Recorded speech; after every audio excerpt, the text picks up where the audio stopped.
Om Shanti.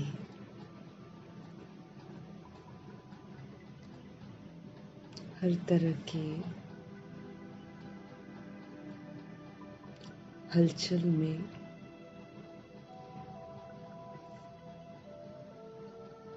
Safe रहने के लिए परमपिता परमात्मा को कंपेनियन बनाना है और उन्हीं की कंपनी में रहते हुए आत्माओं की विस्मृति के पाठ को देखते हुए अपने कर्तव्य को स्मृति में रखते हुए सभी आत्माओं को शुभ भावना का, शुभकामना का, दुआओं का सहयोग देना है। विकारों की आग को बुझाना हम आत्माओं का कर्तव्य है। इस तरफ विशेष ध्यान खिंचवाते हैं परमपिता परमात्मा और हम आत्माओं को और पाप कर्मों से बचाते हैं। ऐसे शुभ चिंतक परमपिता परमात्मा जी का हम सब तहे दिल से धन्यवाद करेंगे। श्रीमत पर एक्यूरेसी से चलकर हम आत्माओं के लिए सब कुछ सहज करने वाले व्यक्त ब्रह्मा, अव्यक्त ब्रह्मा, गुप्त बड़ी माँ, big brother, great great grandfather का रोल प्ले करने वाले ब्रह्मा जी का हम सब धन्यवाद करेंगे। दोनों ज़बरदस्त लाइट्स को हाजिर नाजिर करते हुए उनके अनमोल महावाक्य हम उन्हीं से समझेंगे।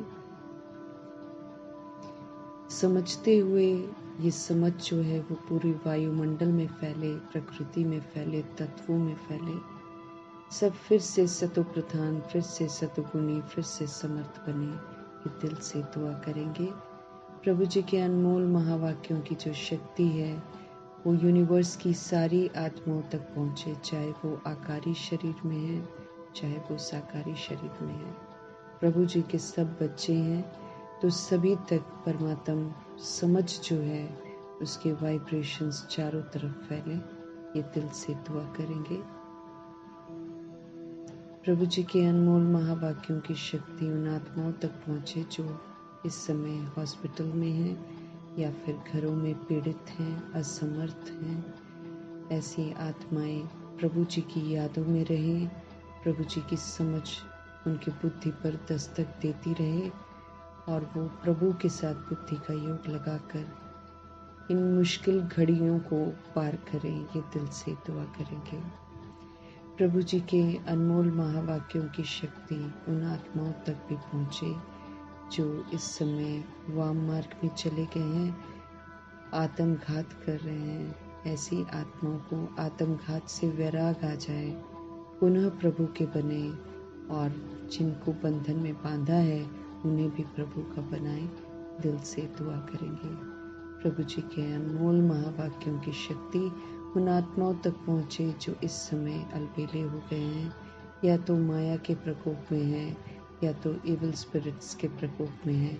आत्माएं सशक्त बने, इस प्रकोप से बाहर निकलें, परमात्म शक्तियाँ जो हैं चारों तरफ फैलें और आत्माएं पुनः समय को देखते हुए कि समय समाप्ति का समीप आ रहा है, अपनी गलतियों को सुधारें और गलतियां न करें, ये दिल से हम सब दुआ करेंगे। प्रभु जी की समझ जो है वो उन आत्माओं तक पहुँचे जो सभी आत्माएं द्वापर युग और कलयुग की घड़ियों में ड्रामा में प्रवेश करते हैं। उन तमाम आत्माओं को परमात्म समझ जो है वो बुद्धि में दस्तक दे, आत्माएं पुनः अपने स्वधर्म में लौटे, उनको वैराग आए पुरानी दुनिया से और सब घर चलने को तैयार हो जाए। मीठे मीठे परमपिता परमात्मा के महावाक्यों की शक्ति उन आत्माओं तक पहुँचे जो इस समय कुमार कुमारियों के शरीरों में हैं, जो इस समय छोटे शरीरों में हैं। सभी आत्माओं का आकर्षण जो है मायावी चीज़ों की तरफ न जाकर परमपिता परमात्मा की तरफ रहे। हर आत्मा सुरक्षित रहे, हर आत्मा पाप कर्मों से बचे, ये दिल से दुआ करेंगे। प्रभु जी के अनमोल महावाक्यों की शक्ति उन आत्माओं के प्रति जो इस समय रिद्धि सिद्धि कर रहे हैं, तांत्रिक विद्या यूज़ कर रहे हैं, वो आत्माएं जो भटकती हुई रूहें हैं जिनको वो यूज़ करते हैं, उन तमाम आत्माओं के लिए दिल से दुआ करेंगे कि परमात्मा की समझ उन तक भी पहुँचे और वो आत्माएं बुरे धंधे करनी छोड़ दें, प्रभु के साथ जुड़े। ये क़यामत की घड़ियाँ हैं, इस क़यामत की घड़ियों में प्रभु मौजूद हैं हमारे साथ। तो हर आत्मा वापस अपनी ओरिजिनलिटी की तरफ लौटे, ये दिल से दुआ करेंगे। जो अपनी संस्था बनाकर बैठे हैं, जो खुद तो गुमराह हो ही रहे हैं, औरों को भी गुमराह करने के निमित्त बन रहे हैं, वो तमाम आत्माएं भी अपनी मूर्छित अवस्था से सुरजीत हो जाएं, पुनः प्रभु जी के पास आएं और सबको प्रभु के साथ जोड़ें। दिल से दुआ करेंगे। हम सभी आत्माएं अपने लिए भी दुआ करेंगे कि हम सभी आत्माएं अपने कर्तव्यों को पूरा करने की तरफ पूरा ध्यान दें, ताकि हम भी सजाओं से मुक्त हो जाएं, हमसे भी कोई बुरे न हो। ये दिल से दुआ करेंगे कि प्रभु जी की जो समझ है वो समझ हमारे चित्त पर बैठे और हम उस समझ को अमल में लाएं। इन्हीं दुआओं के साथ हम सब देखेंगे आज हमारे परमपिता परमात्मा किस विधि से हम आत्माओं को समझदार बनाते हैं। मीठे मीठे बाबा बोले, मीठे बच्चे, तुम्हें खिवैया मिला है, तुम्हें खिवैया मिला है इस पार से उस पार ले जाने के लिए। तुम्हारे पैर जो हैं अब इस पुरानी दुनिया पर नहीं है, क्योंकि हम सब संगम में प्रवेश कर गए। तो पुरानी दुनिया से पैर जो हैं वो हमारे संगम की तरफ चले गए ना। तुम्हारा लंगर उठ चुका है। ये लंगर जैसे शिप होती है ना, जहाज पानी का जो होता है, उसको जब किनारे में रखते हैं तो लंगर वो होता है ना, जिससे बांध कर उसको रखते हैं, नहीं तो वो तो पानी में चल पड़ेगी ना। तो जब तक उसको किनारे में रखते हैं तो फिर उसको लंगर के साथ बांधते हैं, कील टाइप का होता है उसके साथ बांध देते हैं, मोटा सा होता है। और फिर जब जाना होता है तो फिर वो लंगर से रस्सी जो है उसकी खोल देते हैं। तो ऐसे ही जब बाबा हमको मिलते हैं तो हम पुरानी दुनिया में रह रहे होते हैं, लेकिन बाबा जब हमें सत्य बताते हैं तो हम प्रभु जी की जो संगम युग की नाव है उसमें बैठ जाते हैं। और संगम युग की नाव जो है वो चल रही है, वो कलयुग में ठहरी नहीं है। इसलिए जो जो इसमें सवार हो जाते हैं उनका लंगर फिर कलयुग से उठ जाता है, उनका बुद्धि का योग कलयुग के साथ नहीं होता है। तो मीठे मीठे बाबा यही बोल रहे हैं, मीठे बच्चे, तुम्हें खिवैया मिला हुआ है, जो हम आत्माओं को, हम आत्मा रूपी नैया को यहाँ से मना कलयुग से पार करके सत्युग की तरफ लेकर जा रहे हैं। तो हमको याद रखना है कि हम सब विषय वैतरणी नदी में गोते खा रहे थे, वहाँ पर आकर बाबा ने हमको अडॉप्ट किया, शूद्र से ब्राह्मण बनाया, और अब ब्राह्मण जो बन जाते हैं वो फिर संगम युग की नाव में रहते हैं, वो फिर परमात्म प्रोटेक्शन में रहते हैं। तो जो सोल्स खिवैया को पहचान जाती हैं वो इस पार से उस पार चलने के लिए संगम युग की नाव में बैठ जाती हैं। इसीलिए हमारे जो पैर हैं वो पुरानी दुनिया पर नहीं है। पुरानी दुनिया पर नहीं है मतलब अब हमारा मरजीवा जन्म हो गया, तो मरजीवा में फिर हम पुरानी दुनिया के जो रीति रस्म है, जो जीवन जीने की शैली है, वो हमारी अब नहीं होनी चाहिए। अब हमारी जीवन शैली जो है वो परमात्म शिक्षाओं के प्रमाण होनी चाहिए। इस बात पर ध्यान खिंचवा रहे हैं कि अगर हमारा पैर पुरानी दुनिया पर नहीं है तो फिर अब पुरानी दुनिया का कोई भी जो हमारी आदतें थी वो नहीं होनी चाहिए। अब हमारा सोच, हमारे बोल, हमारे कर्म सब चेंज हो जाते हैं, वरना हमारी सोच ये रह जाती है कि हम सोल्स हैं और हम विस्तार से फिर सार की ओर आ जाते हैं और हम परमात्मा के बच्चे हैं भगवान मेरा संसार है और मैं परम धाम निवासी हूँ। इस समय ब्राह्मण जीवन है हमारा।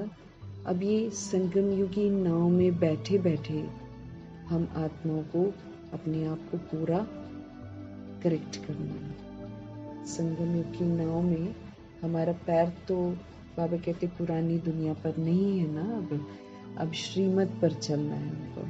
हमारा लंगर उठ चुका है, तो अब हम श्रीमत प्रमाण जो है अब हमको चलना है। अब अपने को देह नहीं समझना है ना। देह समझेंगे तो फिर हमको दिखाएंगे पुरानी दुनिया में। पुरानी दुनिया जो है वो देह समझती है, और अब जो बाबा के संगम युग की नाव में बैठे हैं, यहाँ पर वो सोल बैठेगी जो अपने को आत्मा समझती है। बाबा सिर्फ उन्हीं सोल्स की जिम्मेवारी लेते हैं जो अपने को आत्मा समझते हैं और अपने स्वधर्म में रहकर पाठ बजाते हैं। पुरानी दुनिया में अगर हम हैं तो बाबा फिर हमारी रक्षा नहीं करते हैं, वो तो फिर हम अपने कर्मा के लिए खुद ही जिम्मेवार हो जाते हैं। तो हमको ध्यान रखना है कि मेरा पैर अब पुरानी दुनिया पर नहीं है। दैट मीन्स पुरानी दुनिया में जैसे हम लोग थे वैसे अब हमको नहीं होना है। अब हमको ब्राह्मण जीवन में फरिश्ता स्वरूप, फरिश्ता स्थिति बनानी है। फरिश्ता स्थिति में कर्म योगी फरिश्ता बनकर जो जो ब्रह्मा जी ने किया है वो हमको करना है। अगर हम करेंगे तो हम फरिश्ता बन जाएंगे। फरिश्ता बनेंगे तो सतयुग में देवता बनेंगे, अदरवाइज नहीं बनेंगे। तो बाबा याद दिला रहे हैं कि उन्होंने हमको आकर अडॉप्ट किया है, तो हमारा पैर अब पुरानी दुनिया में नहीं है। अब हमारा लंगर उठ चुका है। अब हम नई दुनिया की तरफ जा रहे हैं। हम सब इस समय संगम युग में हैं। प्रश्न है, जादूगर बाप की वंडरफुल जादूगरी कौन सी है जो दूसरा कोई कर ही नहीं सकता है?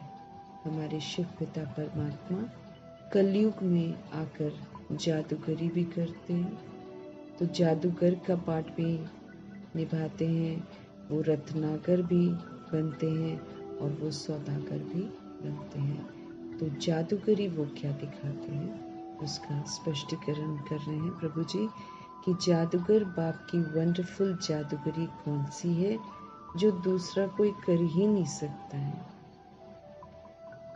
उत्तर है, कौड़ी तुल्य आत्मा को हीरे तुल्य बना देना, बागवान बनकर कांटों को फूल बना देना। ये बहुत वंडरफुल जादूगरी है, और वो भी रावण राज्य में आकर, है ना, उसमें एक छोटा सा संगम युग क्रिएट करके परमपिता परमात्मा तुच्छ बन गई हम आत्माओं का, है ना, हम कौड़ी तुल्य बन गए। मतलब वर्थ नॉट अ पेनी, बिल्कुल किसी लायक नहीं है। तो कौड़ी तुल्य जो आत्मा हो गई थी उसको हीरे तुल्य बना देना। बागवान बनकर आते हैं तो कांटों को फूल बनाते हैं। देह अभिमान और काम विकार और लोभ और क्रोध और मोह और अहंकार, ईर्ष्या द्वेष जितने कांटे लग रखे हैं, उन कांटों से मुक्त करके हमको फूल बनाते हैं, फ्लावर बनाते हैं। ये बहुत वंडरफुल जादूगरी है भगवान की, किसी को पता ही नहीं चलने देते हैं। जो एक जादूगर बाप ही करते हैं, दूसरा कोई नहीं। मनुष्य तो पैसा कमाने के लिए सिर्फ जादूगर कहलाते हैं, वो तो पैसा कमाते हैं, थोड़ी देर के लिए धोखा सा देते हैं और हमको वो चीज़ दिखाई देती है जो असल में नहीं होती है। तो बाबा कहते हैं मनुष्य पैसा कमाने के लिए सिर्फ जादूगर कहलाते हैं, लेकिन बाप जैसा जादू तो कोई भी नहीं कर सकता। कोई भी कौड़ी तुल्य आत्मा को हीरे तुल्य नहीं बना सकता, कोई भी कांटों से फूल नहीं बना सकता है। ये वाली जो जादूगरी है ये तो सिर्फ शिव पिता परमात्मा की ही है। सिर्फ कांटों से मुक्त होना, कौड़ी पने से, तुच्छता से मुक्त करके हीरे तुल्य बना देना, ये भगवान की जादूगरी है। ओम शांति। सारे सृष्टि चक्र व ड्रामा में बाप हमारे एक ही बार आते हैं संगम युग में। पूरा 5000 ईयर्स का जो ड्रामा है उसमें आखिरी के 100 ईयर्स में बाबा सृष्टि चक्र व ड्रामा में एक ही बार आते हैं। और कोई सत्संग आदि में ऐसे नहीं समझते होंगे, न वो कथा करने वाला बाप है और न वो बच्चे हैं। जो सत्संग दुनिया भर में जिसको लोग सत्संग समझते हैं उसमें ऐसा तो कोई समझता ही नहीं है ना। न तो वहाँ पर बैठा कथा सुनाने वाला और न वहाँ पर बैठे लोग जो हैं बातों को समझते हैं। सच्चाई का सत्संग नहीं है। कोई भी सृष्टि चक्र और ड्रामा का राज बता नहीं सकता है। न वो कथा करने वाला बाप है तो न वो बच्चे हैं, है ना। जो सभा में बैठे होते हैं वो भी बच्चे नहीं हैं, और जो सुना रहा है कथा वो किसी का बाप नहीं बनता। वो तो अपने नाम से प्रचलित रहता है, कथा सुनाता है। और लोग भी कथा आकर वो देवभान में सुनाता है तो आत्माएं भी देवभान में आकर सुनकर चली जाती हैं। तो बाबा कहते हैं न वो कथा करने वाला बाप है तो न वो बच्चे हैं। वो तो वास्तव में फॉलोअर्स भी नहीं है। कोई फॉलो थोड़ी करता है, बस खाली सुनता है, सच सच बोलता है और चलता है। कोई उन्हीं की तरह थोड़ी बनते हैं। यहाँ तो तुम बच्चे भी हो तो तुम स्टूडेंट भी हो तो तुम फॉलोअर्स भी हो। अब हम जो बाबा के सत्संग में आते हैं हम सभी आत्माएं परमपिता परमात्मा के बच्चे भी हैं। फिर हमारे परमपिता परमात्मा शिक्षक बनते हैं तो हम उनके स्टूडेंट भी हैं। और फिर परमपिता परमात्मा सद्गुरु बनकर वरदान देते हैं तो फिर हम वरदानों को फलीभूत करके उसको अमल में लाकर फॉलोअर्स भी तो बनते हैं। बाप बच्चों को साथ में ले जाएंगे। बाबा पहले हमको सुधारते हैं, फिर बाप शिक्षक सद्गुरु की पालना देते हैं और पवित्र बनाकर फिर हमको साथ ले जाएंगे। बाबा जाएंगे तो फिर बच्चे भी इस छीछी दुनिया से अपनी गुलगुल दुनिया में चलकर राज्य करेंगे। जब बाबा जाएंगे तो फिर जो बच्चे होते हैं ना, जो कहना मानते हैं, वो भी फिर इस छीछी दुनिया से अपनी गुलगुल दुनिया में चलकर राज्य करेंगे। वो तो फिर बाबा के साथ चले जाएंगे, लेकिन बाकी की आत्माएं अपने अपने सजा खाकर फिर पवित्र बनकर बराती मिसल या फिर मच्छर मिसल पीछे पीछे जाएंगे। लेकिन जो साथ में सोल्स हैं, जो कांटे से फूल बनती हैं, वो छीछी दुनिया से अपनी गुलगुल दुनिया में रवाना हो जाती हैं। वहां पर फिर वो जाकर राज्य करते हैं।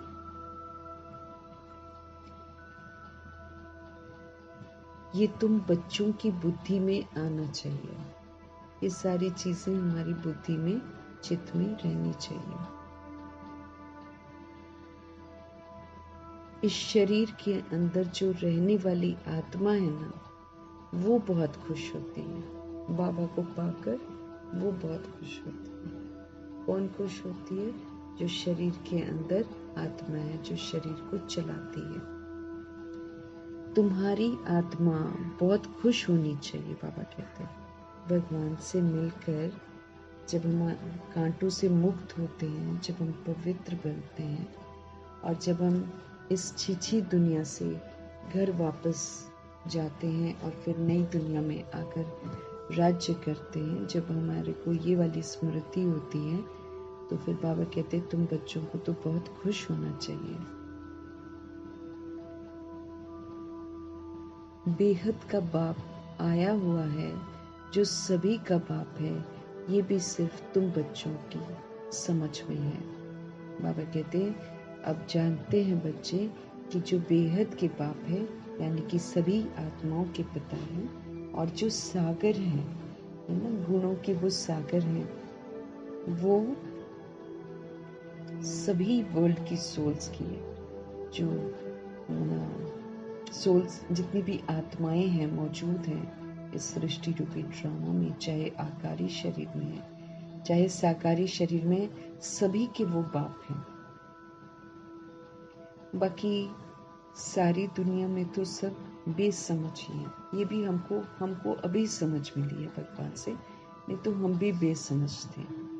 अभी हमको पता चला है कि हम सभी सोल्स हैं, बॉडी का आधार लेकर पाठ बजाते हैं और हम सभी आत्माओं के वो पिता हैं। ये वाली समझ अभी हमको मिलती है। बाकी जितनी भी दुनिया है उसमें तो सब बेसमझ है, उसमें तो सब शरीर के बाप को अपना बाप समझते हैं, अपने अपने शरीरों के बाप को। तो बाप बैठ समझाते हैं कि रावण ने तुमको कितना बेसमझ बना दिया। बाबा फिर हमको समझाते हैं किसने बेसमझ बनाया। रावण ने, देह के भान और अभिमान ने बिल्कुल बेसमझ बना दिया। बेसमझी द्वापर युग से शुरू होती है, जब सोल्स आंखों को देखकर आकर्षित होती हैं। बस वहां से शुरू करते करते पूरे शरीर में जब दृष्टि जाती है और आकर्षण आता है तो पूरा ही बेसमझ बन जाती है। तो भगवान भी फिर बैठकर समझाते हैं कि देखो रावण ने तुमको कैसा बेसमझ बना दिया और कितना बेसमझ बना दिया। बाप आकर समझदार बनाते हैं। शिव पिता परमात्मा इस समय आकर हमको समझदार बनाते हैं। सारे विश्व पर राज्य करने के लायक इतना समझदार बनाते हैं। बाबा हमको इतना समझदार बनाते हैं कि हम सारे विश्व पर राज्य कर सकें।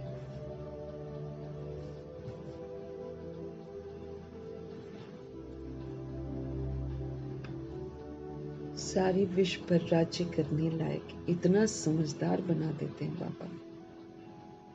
ये हमारी स्टूडेंट लाइफ है। ये स्टूडेंट लाइफ भी एक ही बार होती है। हम गॉडली स्टूडेंट कल्प में एक ही बार बनते हैं जब भगवान आते हैं। तो हम इस समय गॉडली स्टूडेंट हैं। गॉडली स्टूडेंट का काम क्या होता है? पढ़ाई में पूरा ध्यान देना है और उसको अमल में लाना है। तो हमारी तो प्रैक्टिकल पेपर्स होने हैं सारे की सारे, जो बाबा हमको समझ देते हैं। इस समझ को परखने के पेपर्स होते हैं। तो कितना कितना हम समझ को यूज करते हैं उसके अनुसार हमको फिर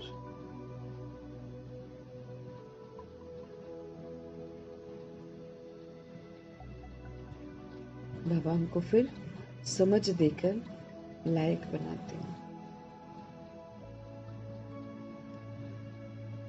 स्टूडेंट लाइफ है मेरी, ये याद रखना है हमको कि हमारी ये स्टूडेंट लाइफ है। ये वाली लाइफ हमको बार बार नहीं मिलती है। इसमें हमको सुप्रीम टीचर मिलते हैं ना, हम आत्माओं को पढ़ाते हैं। ये स्टूडेंट लाइफ भी एक ही बार होती है और student life is the best life. इस समय के लिए गाया हुआ है। दुनिया में बोलते हैं कि जो स्थूल स्टूडेंट्स माना स्थूल स्कूल में जाते हैं उसमें लोग समझते हैं कि student life is the best life, लेकिन कहाँ बेस्ट समझते हैं ना। पढ़ने का मन नहीं करता है, अच्छा नहीं लगता है। बस ऐसे ही कुछ कुछ बच्चे पढ़ते हैं, कुछ कुछ तो फिर नहीं पढ़ते हैं। तो ये यहाँ पर भी ऐसे है। स्टूडेंट लाइफ मतलब हमको अंत तक स्टूडेंट बनकर ही रहना है, ब्रह्मचर्य में ही रहना है, पवित्र रहना है। तब ये पढ़ाई हमको समझ में आएगी। भगवान के विपरीत चलेंगे, देह समझेंगे, नेगेटिव सोचेंगे, व्यर्थ सोचेंगे तो फिर प्रभु की पढ़ाई समझ में नहीं आएगी।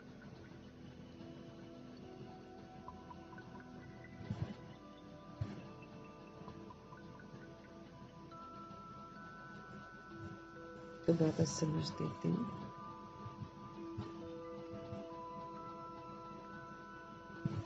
ये स्टूडेंट लाइफ भी एक ही बार होती है जबकि भगवान आकर पढ़ाते हैं। तुम्हारी बुद्धि में ये है, बाकी जो अपने धंधे धोरी आदि में फंसे हुए बहुत रहते हैं उनको कभी ये बुद्धि में आ ही नहीं सकता है कि भगवान पढ़ाते हैं। जो बाहर है धंधे दोरी में, उनको तो मालूम ही नहीं है, लेकिन हम 16,108 करोड़ बच्चों में भी जो सोल्स अपने धंधे दोरी आदि में फंसे हुए हैं, बहुत फंसे हुए रहते हैं, उनको फिर ये बुद्धि में आ नहीं सकता है कि भगवान हमको पढ़ाते हैं। उन्हें तो अपना धंधा आदि ही याद रहता है। तो तुम बच्चे जबकि जानते हो कि भगवान हमको पढ़ाते हैं, तो कितना हमको हर्षित रहना चाहिए कि भगवान से हम पढ़ रहे हैं, तो वो खुशी रहनी चाहिए। और तो सब है पाई पैसे वालों के बच्चे ना, पाई पैसे हैं दुनिया के तो ना। बाबा कहते और तो सब है पाई पैसे वालों के बच्चे, तुम तो भगवान के बच्चे बने हो, है ना। तो तुम बच्चों को तो अथाह खुशी रहनी चाहिए। भगवान बहुत सहज मिल गए ना, हाँ, इसलिए खुशी नहीं रहती है। तो बाबा को कहना पड़ता है कि भाई तुमको तो खुश रहना चाहिए, तुमको भगवान पढ़ा रहे हैं। कोई तो बहुत हर्षित रहते हैं। कोई कहते हैं बाबा हमारी मुरली नहीं चलती है, ये होता है वो होता है। अरे मुरली कोई मुश्किल थोड़ी है। जैसे भक्ति मार्ग में साधु संत आदि से कोई पूछते हैं कि हम ईश्वर से कैसे मिले, परंतु वो जानते ही नहीं है, सिर्फ अंगुली से इशारा करेंगे कि भगवान को याद करो। बाबा कहते हैं जैसे भक्ति मार्ग में साधु संत होते हैं ना, उनसे कोई पूछेगा कि हम ईश्वर से कैसे मिले, लेकिन वो तो खुद ही नहीं जानते, तो कैसे बताएंगे। सिर्फ फिर वो क्या करते हैं, अंगुली से इशारा करेंगे ऊपर की तरफ और कहेंगे भगवान को याद करो।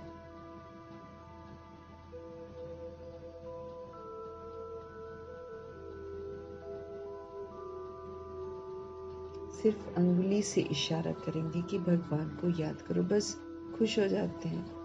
वो कौन है दुनिया में कोई भी नहीं जानते। पूरा वर्ल्ड जो है अपने अपने तरीके से पूजा पाठ भी करता है, चर्च में भी जाता है और मस्जिदों में जाता है, गुरुद्वारों में जाता है, लेकिन भगवान को नहीं जानता। कोई भी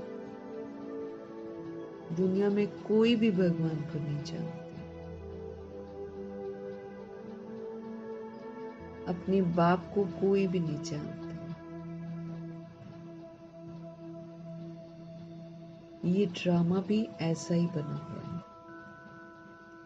फिर भी भूल जाएंगे बाबा कहना।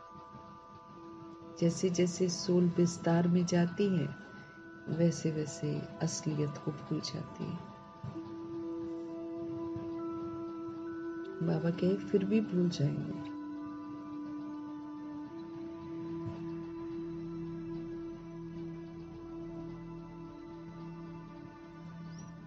ऐसे नहीं कि तुम्हारे में सभी बाप और रचना को जानते हैं। बाहर की बात तो छोड़ ही दो। बाबा कहते 16,108 करोड़ आत्माएं समझ लेती हैं।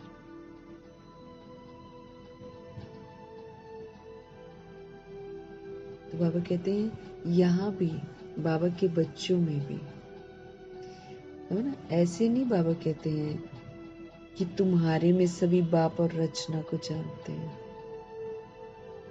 हम भी हमारे 16,108 करोड़ बच्चों में भी सब नंबरवार जानते हैं बाबा को, क्योंकि जैसे जानते हैं जो, तो फिर उनकी मानते भी है ना। तो जो परिचय प्राप्त करते हैं लेकिन रियलाइज नहीं करते हैं, मानते नहीं है, तो वो फिर भटकते रहते हैं।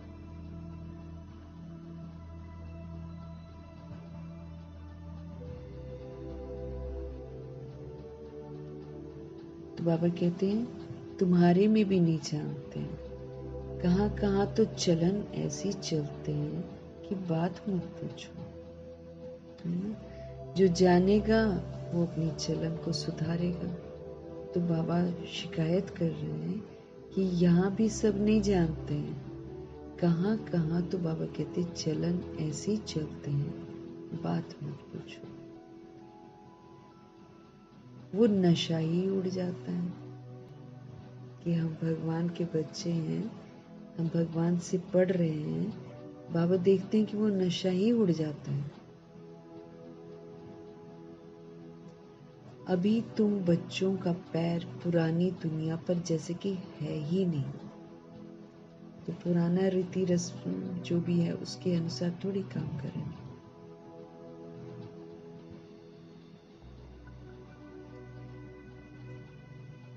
वो नशा ही उड़ जाता है। बाबा कहते हैं अभी तुम बच्चों का पैर जो है वो पुरानी दुनिया पर जैसे कि है ही नहीं, बुद्धि रूपी पैर ना।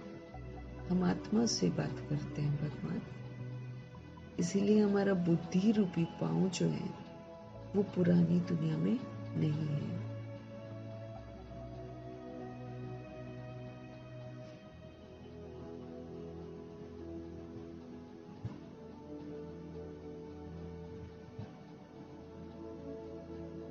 तो ध्यान रखना है कि हमारा पैर पुरानी बुद्धि रूपी पांव जो है वो पुरानी दुनिया में नहीं जाना चाहिए।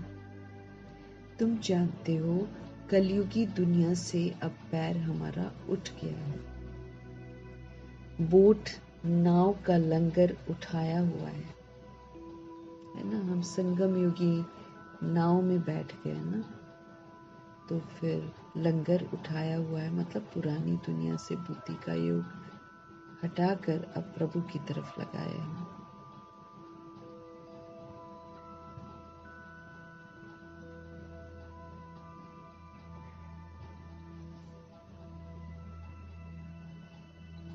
अभी हम जा रहे हैं, अभी हम जा रहे हैं। बाप हमको कहाँ ले जाएंगे ये बुद्धि में है, क्योंकि बाप खिवैया भी है तो हमारा बागवान भी है।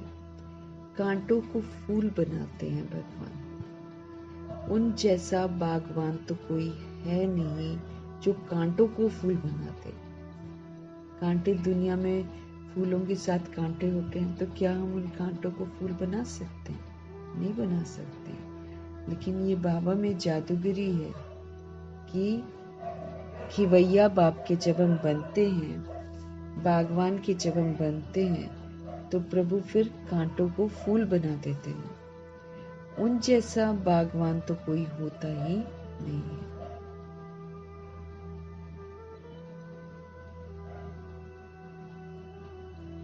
क्योंकि बाप खिवैया भी है तो बाप हमारा बागवान भी है। कांटों को फूल बनाते हैं, उन जैसा बागवान तो कोई है ही नहीं, क्योंकि सत्यता और दिव्यता की धारणा करवाते।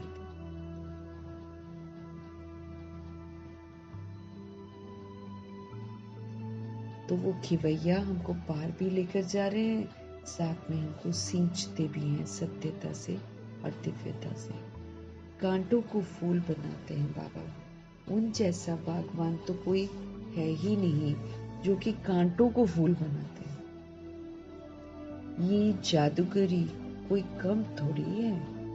अब ब्रह्मा जी बन गए फूल, मम्मा बन गई, दादियां बन गई।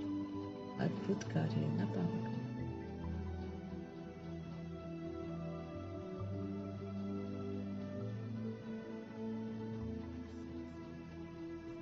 ये जादूगरी कोई कम थोड़ी है। कौड़ी तुल्य आत्मा को हीरे तुल्य बना देना कम बात है क्या? कौड़ी तुल्य आत्मा को हीरे तुल्य बना देते हैं। ये जादूगरी कोई कम थोड़ी है। आजकल जादूगर बहुत निकले हैं। ये है ही ठगों की दुनिया। ठगना पसंद आता है सबको, है ना। तो ये है ही ठगों की दुनिया, सबको ठगते हैं। बाप है हमारा सतगुरु, वो सब तरह की ठगी से बाहर निकालते हैं। हम खुद को ही ठगते हैं शरीर समझकर। अगर हम शरीर समझते हैं तो हम अपने को ही तो ठग रहे हैं। तो बाबा कहते ये है ही ठगों की दुनिया। बाबा हमारे सतगुरु हैं।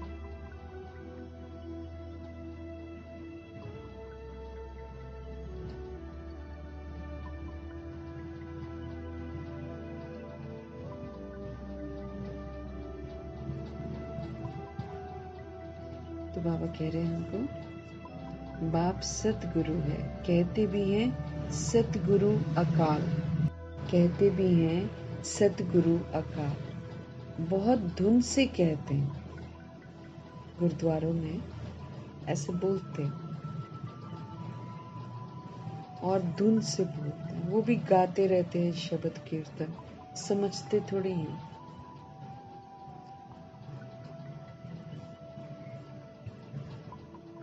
इक्योमकार सतनाम जो महिमा है भगवान की, वो जो एक्सप्लेन करते हैं आत्माओं को, वो ये कहते हैं कि आप इसको जपते रहो जपते रहो जपते रहो, तो फिर आपको गुरु नानक जी मिल जाएंगे, ऐसा बोलते हैं।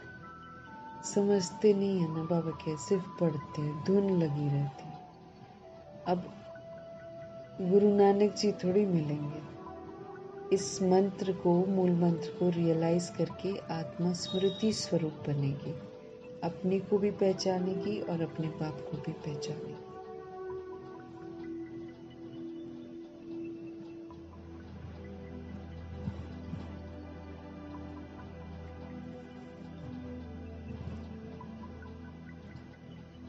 बहुत धुन से कहते हैं, अब जबकि खुद कहते हैं सतगुरु एक है, सर्व का सदगति दाता एक है, फिर अपने को गुरु क्यों कहलाना चाहिए?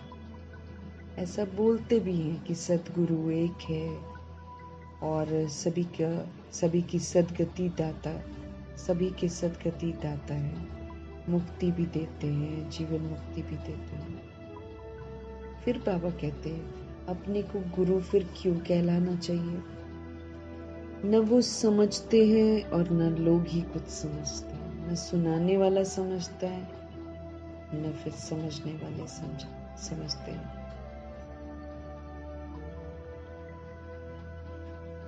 इस पुरानी दुनिया में रखा ही क्या है?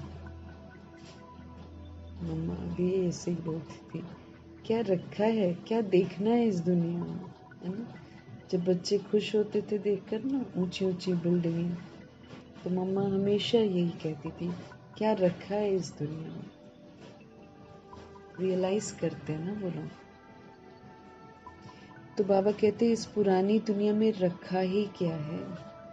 बच्चों को जब मालूम होता है कि बाबा नया घर हमारे लिए बना रहे हैं, तो ऐसा कौन होगा जो नए घर से नफरत करेगा और पुराने घर से प्रीत रखेगा? कौन होगा? बाबा कहते हैं बुद्धि में तो नया घर ही याद रहता है ना।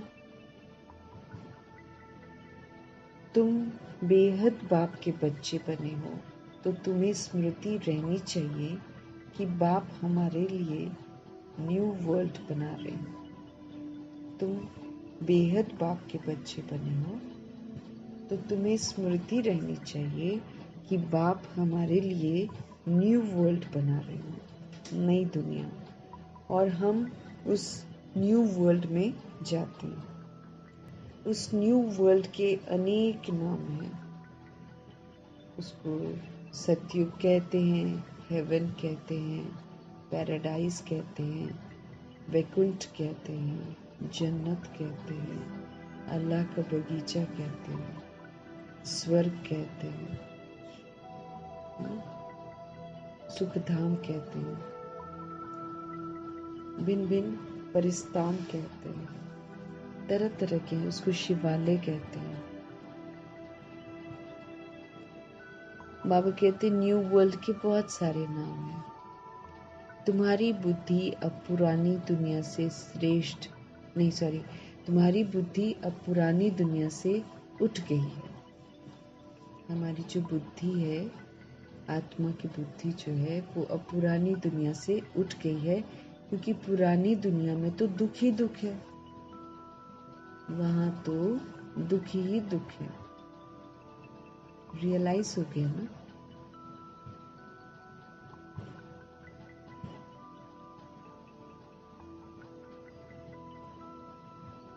तुम्हारी बुद्धि अब पुरानी दुनिया से उठ गई है, क्योंकि पुरानी दुनिया में दुख ही दुख है।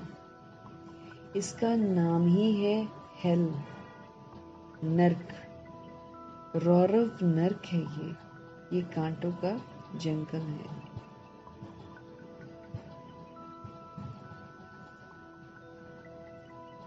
इसका नाम है हेल। इसको कांटों का जंगल भी कहते हैं, इसको रौरव नर्क भी कहते हैं, इसको कंसपुरी भी बोलते हैं। कंसपुरी भी है, रावणपुरी भी है, दुख धाम है ये। इनका अर्थ भी कोई नहीं जानते। बोलते हैं कि कांटों का जंगल है, रौरव नर्क है, ये कंसपुरी है, लेकिन समझते कुछ नहीं।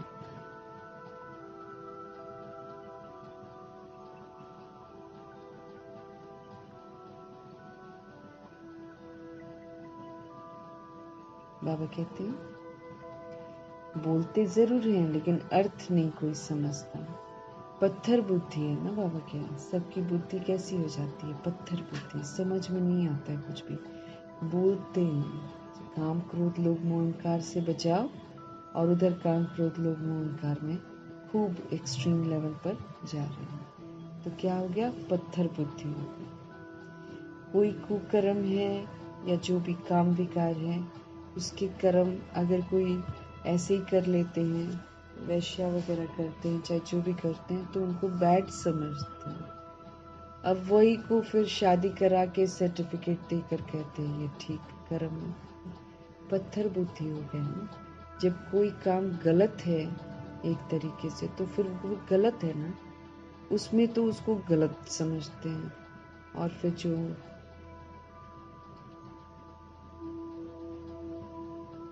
है ना, और वही कर्म खुद करते हैं। इसलिए बाबा पत्थर बुद्धि कहते हैं। समझ नहीं है किसी को भी।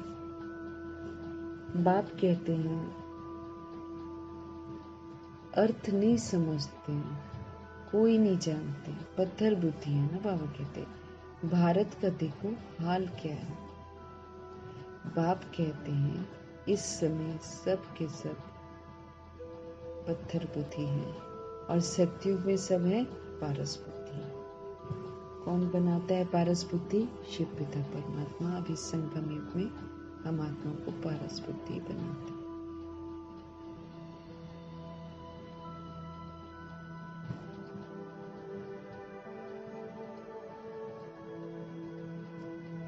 तो सत्युग में सब है पारस बुद्धि, और बाप कहते हैं इस समय सब है पत्थर बुद्धि।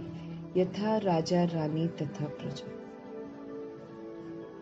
जैसे राजा रानी होते हैं वैसे प्रजा होती है। तो आपका जो राजा है वही पत्थर बुद्धि है, तो फिर सभी पत्थर बुद्धि है। यहाँ तो है ही प्रजा का प्रजा पर राज्य, प्रजा ही प्रजा पर राज्य कर रही है।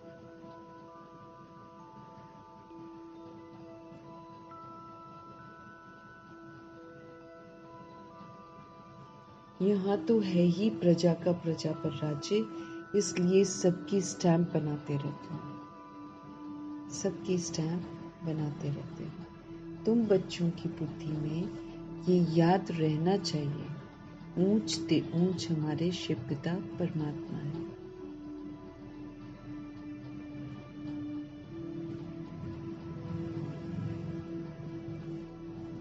बाबा कह रहे हैं तुम बच्चों की बुद्धि में ये याद रहना चाहिए कि ऊंच ते ऊंच हमारे शिव पिता परमात्मा है। फिर सेकंड नंबर में ऊंच कौन है? ब्रह्मा विष्णु शंकर की तो ऊंचाई नहीं है, वरना ऊंचा ऊंच तो बाबा ही है। लेकिन फिर बाबा ये भी बोल रहे हैं कि ब्रह्मा विष्णु शंकर की तो कोई ऊंचाई नहीं है, क्योंकि बाबा बनाते हैं ना। शंकर की तो पहरवाइस आदि ही कैसी बनाती है। कह देते हैं भांग पीते हैं, धतूरा खाते हैं। कैसा बना देते हैं ना उनको, नाग गले में और सिर पर जटाएं, उसके ऊपर से गंगा बह रही है। तो पहरवाइस जो है वो कैसी बना देते हैं। लेकिन फिर बाबा आकर उसका आध्यात्मिक अर्थ बताकर फिर हमको समझ देते हैं कि देही अभिमानी स्थिति का वो सिंबल है।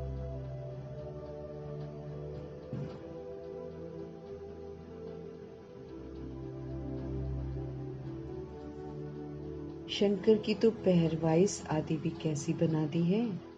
कह देते हैं भांग पीते हैं, धतूरा खाते हैं। बाबा कहते ये तो इंसल्ट है ना, बेइज्जती है। ये बातें होती थोड़ी है, शंकर जी थोड़ी। शंकर तो ब्रह्मा जी की उच्चतम अवस्था है, जहाँ पर वो देही अभिमानी बन जाते हैं, स्मृति स्वरूप नष्ट मोहा बन जाते हैं। वो तो उनके पुरुषार्थ की अवस्था है। तो भांग पीते हैं, धतूरा का, वो तो प्रभु में एकदम खो जाते हैं ना। और इधर वो लोग बोलते हैं कि इतना ध्यान में है, मतलब भांग पीते हैं। और फिर शंकर जी का नाम लेकर आत्माएं खुद भी भांग पीती हैं। ये तो बाबा कहते इंसल्ट है ना, क्योंकि सबसे उच्चतम है शंकर जी। तो माना पुरुषार्थ का अवस्था जो है वो सबसे ऊंची अवस्था है। बाबा कहते वो भांग धतूरा तो लेते नहीं है, ये तो इंसल्ट है ना। अपने धर्म को ही भूले हुए हैं सब। पवित्रता सबका धर्म है और सब के सब भूल गए हैं कि पवित्रता उनका धर्म है। अपने देवताओं के लिए क्या क्या कहते रहते हैं। यहाँ तो शिव को भी नहीं छोड़ते हैं। हाँ, शिव को भी नहीं छोड़ते हैं, शिव शंकर कह के मिला देते हैं। तो बाबा कहते हैं अपने धर्म को ही सब भूले हुए हैं, अपने ही देवताओं के लिए क्या क्या कहते रहते हैं। कितनी बेइज्जती करते हैं। शंकर के लिए बोलेंगे पार्वती के पीछे भाग रहे हैं, और कामी दिखा देते हैं उनको भी। गीत आजकल कितने गंदे गंदे बना रखे हैं कि शंकर जी भांग भी मांग रहे हैं, फिर कह रहे हैं नहीं तो मैं रूठ जाऊंगा। ऐसे ऐसे गीत बनाते हैं। फिर गणेश जी को लड्डू अच्छे लगते हैं ऐसा दिखाते हैं। फिर कृष्ण जी को माखन चोर बता देते हैं। मतलब अपने ही देवी देवताओं को हिंदू धर्म कहकर खुद ही, और फिर उसको कहकर बड़ा खुश होते हैं। ये समझ ही नहीं रहे हैं कि बेइज्जती करते हैं हम। क्योंकि दूसरे धर्म वाले तो बोलते हैं ना इनका भगवान कैसा है, लड्डू के पीछे भाग रहा है, माखन के पीछे भाग रहा है, भांग के पीछे भाग रहा है। गीत भी तो फिर वैसे ही बनाते हैं ना आजकल, क्योंकि इस समय तमो प्रधान दुनिया होगी। आत्माएं तमो प्रधान है तो ऐसे उल्टे उल्टे गीत बनाती हैं और लोग नाचते गाते हैं उस पर ना। तो भगवान जी कह रहे हैं अपने देवताओं के लिए क्या क्या कहते रहते हैं, कितनी बेइज्जती करते हैं। तब बाप कहते हैं मेरी भी बेइज्जती, शंकर की ब्रह्मा की भी बेइज्जती करते हैं। ब्रह्मा जी पर भी गलत इल्जाम लगाते हैं कि ब्रह्मा जी सरस्वती पर गलत नजर डालते हैं, और जबकि सरस्वती ब्रह्मा जी की बेटी बनती है। कुछ भी कहानी डालते हैं। तो बाबा कहते हैं क्या क्या शंकर की भी ब्रह्मा की भी बेइज्जती करते हैं और शिव बाबा की भी बेइज्जती करते हैं। सारे गंदे काम करते हैं और कह देते हैं भगवान सभी में है। भगवान भी करते हैं ऐसे ऐसे बोल देते हैं। क्या कहेंगे शादी करवाओ, भगवान ने भी तो शादी करी, ऐसे बोलते हैं। शिव कौन सी शादी करते हैं, कुछ मतलब कुछ भी बोलते रहते हैं। शिवलिंग निराकार का प्रतीक है। फिर शादी देखो शिवरात्रि वाले दिन पार्वती के साथ धागा बांधते हैं शिवलिंग से, है ना, और कहते हैं शादी हुई है। शंकर को बीच में मिला देते, कभी शिव को मिला देते, खुद ही कंफ्यूज्ड हैं सारे के सारे। बाबा कहते कितनी बेइज्जती करती हैं।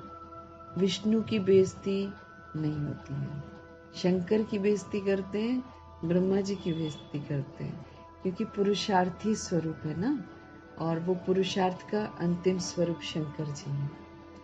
और विष्णु की नहीं करते हैं बेइज्जती। विष्णु फिर पवित्रता का प्रतीक बन जाते हैं ना,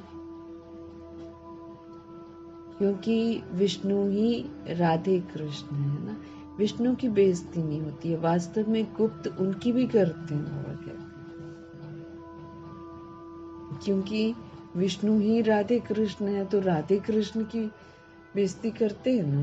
कैसे कैसे उनके चित्र बनाते हैं, जबकि राधे अपने अलग जगह पर रहती है और कृष्ण जी अपने अलग जगह पर रहते हैं, लेकिन कहानियों में दिखा देते हैं कि खेलते हैं एक साथ, जबकि ऐसा होता ही नहीं है।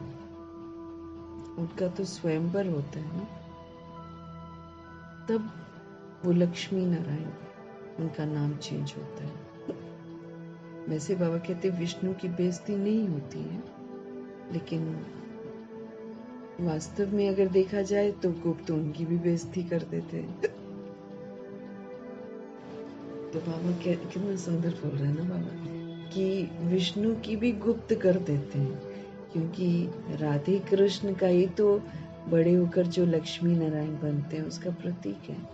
लेकिन कैसे कैसे राधे कृष्ण का करते हैं। अब जो जन्माष्टमी होती है उसमें बहुत सारे लोग राधे और कृष्ण बनने की कोशिश करते हैं, और फिर इस्कॉन टेम्पल में चले जाओ तो कैसे लोग शादियां करते हैं राधे कृष्ण बन बन के, विकारों में भी जाते हैं। अब कृष्ण तो बाबा कहते छोटा बच्चा है, उसके बारे में भी देखो, माखन चोर है, कपड़े चुरा के ले जाता है, वरना वो नहारी होती है तो उनके ऐसे काम करेंगे क्या कृष्ण? कहेंगे क्या क्या कहानियां बना दी, लोग फिर मजाक उड़ाते हैं दूसरे तरह के, कहते हैं नटखट है, सबके घरों में जाकर माखन चोरी करता है, फिर जब सब नहाती हैं नदियों में तो उनके कपड़े लेकर चला जाता है, क्या क्या बोलते रहते हैं।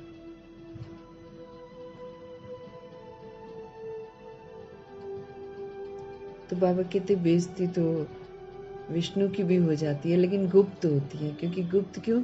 क्योंकि विष्णु लक्ष्मी नारायण जी का प्रतीक, छोटे होते वो लोग राधे कृष्ण है,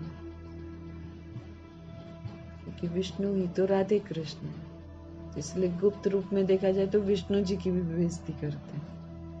अब कृष्ण तो बाबा कहते छोटा बच्चा है, वो तो महात्मा से भी ऊंच गाया जाता है, क्योंकि सतो प्रधान प्रिंस है, एकदम फ्लॉलेस, एक भी दाग नहीं है उनमें, इतना खूबसूरत प्रिंस है, प्योर है एकदम।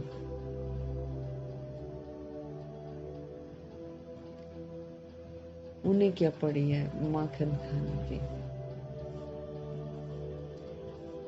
ये ब्रह्मा तो पीछे सन्यास करते हैं ना, वो तो छोटा बच्चा है। चलो ब्रह्मा जी तो बॉडी 60 की हो जाती है, उसके बाद वो बाबा के बनते हैं ना, सन्यास करते हैं। लेकिन कृष्ण तो छोटा बेबी है, तो छोटा बच्चा है ही पवित्र एकदम। पाप आदि को तो वो जानते ही नहीं है, मेल फीमेल क्या है ये कॉन्सेप्ट ही नहीं है उनके अंदर। तो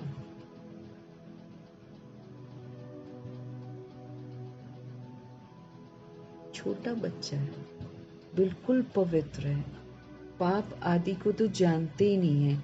तो ऊंचते ऊंच है शिव बाबा, फिर भी बेचारों को पता नहीं है कि प्रजापिता ब्रह्मा कहाँ होना चाहिए।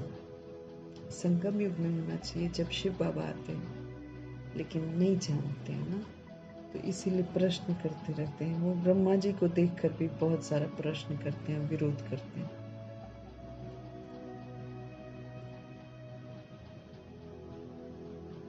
बाबा कहते ऊंचते ऊंच है शिव बाबा, फिर भी बेचारों को पता नहीं है कि प्रजापिता ब्रह्मा कहाँ होना चाहिए। प्रजापिता ब्रह्मा को दिखाते ही शरीरधारी है। ब्रह्मा जी को हमेशा बॉडी और बाकी शिव बाबा को निराकारी फॉर्म में दिखाते हैं, लेकिन समझते कुछ भी नहीं है।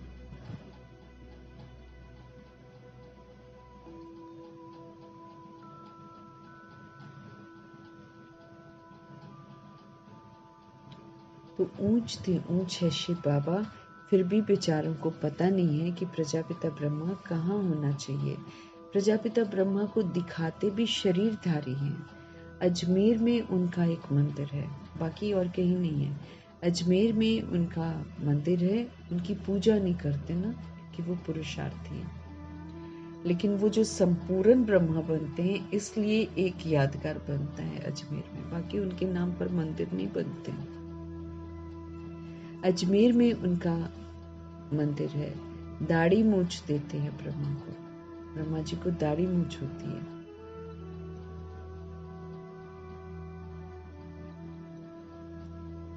ब्रह्मा को शंकर व विष्णु को नहीं देते हैं। ब्रह्मा को शंकर व विष्णु को नहीं देते हैं। दाढ़ी मूछ देते हैं किसको? ब्रह्मा को दे देते हैं और शंकर जी को भी देते हैं, लेकिन विष्णु को नहीं देते हैं। तो ये समझ की बात है, क्योंकि दाढ़ी मूछ भी विकार की निशानी है ना। देह अभिमान में आते हैं ना, तो इसीलिए दाढ़ी मूछ होती है। लेकिन जब पवित्र बन जाते हैं विष्णु जी, तब उनकी दाढ़ी मूछ थोड़ी होती है। देवताओं की दाढ़ी मूछ नहीं होती है। तो ये भी जो है ना, ये विकार की निशानी है कि जब इंसान विकारी बन जाता है, देह अभिमान में आता है, तब उसकी दाढ़ी और मूछ होती है। देवताएं कहाँ होते हैं दाढ़ी मूछ वाले? 2500 वर्ष कोई दाढ़ी मूछ नहीं होती है। ये भी द्वापर युग में भी शुरू में नहीं होती है, लेकिन जब विकार में जाना शुरू करते हैं ना, तब होती है।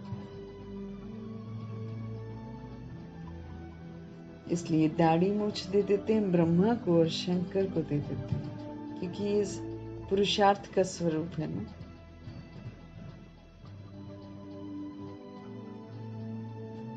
तो बाबा कहते हैं विष्णु को नहीं देते, लेकिन ये समझ की बात है। प्रजापिता ब्रह्मा सूक्ष्म वतन में कैसे होगा? वो तो यहाँ होना चाहिए ना।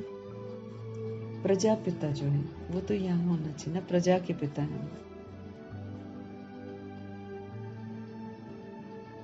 इस समय ब्रह्मा की कितनी संतान है? लिखा हुआ है प्रजापिता ब्रह्मा कुमार ब्रह्मा कुमारियां इतने ढेर हैं, तो फिर जरूर प्रजापिता ब्रह्मा होगा ना। चैतन्य है तो जरूर कुछ करते ही होंगे। क्या प्रजापिता ब्रह्मा सिर्फ बच्चे ही पैदा करते हैं या और भी कुछ करते हैं? भल आदि देव ब्रह्मा आदि देवी सरस्वती कहते हैं, परंतु उनका पाठ क्या है ये किसी को भी पता नहीं है। ऐसे आदि देव ब्रह्मा कहते हैं और आदि देवी सरस्वती भी कहते हैं, लेकिन उनका पाठ क्या है ये किसी को भी पता नहीं, इसलिए उनके बारे भी गलत लिख देते हैं लोग। सरस्वती ब्रह्मा जी की बेटी है इस समय संगम युग में, लेकिन वो बोल देते हैं कि ब्रह्मा जी बेटी पर गंदी दृष्टि डालते हैं। कुछ भी बोलती है आत्मा, परंतु उनका पाठ क्या है ये किसी को भी पता नहीं है। रचता है तो फिर जरूर यहाँ होकर गए होंगे ना।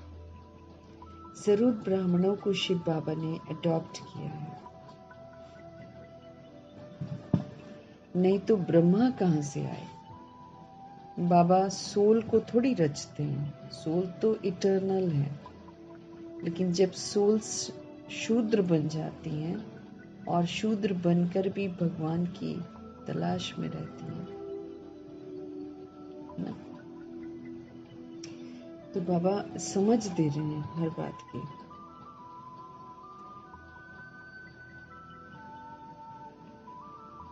तो जब स्थूल में रूप में जब सोल्स जो हैं बिल्कुल गंदी हो जाती हैं, तब प्रभु जी प्रवेश करते हैं और फिर एडॉप्ट करके उनको ब्राह्मण कहते हैं, ब्रह्मा कुमार ब्रह्मा कुमारी का टाइटल देते हैं। तो जरूर ब्राह्मणों को शिव बाबा ने अडॉप्ट किया होगा ना।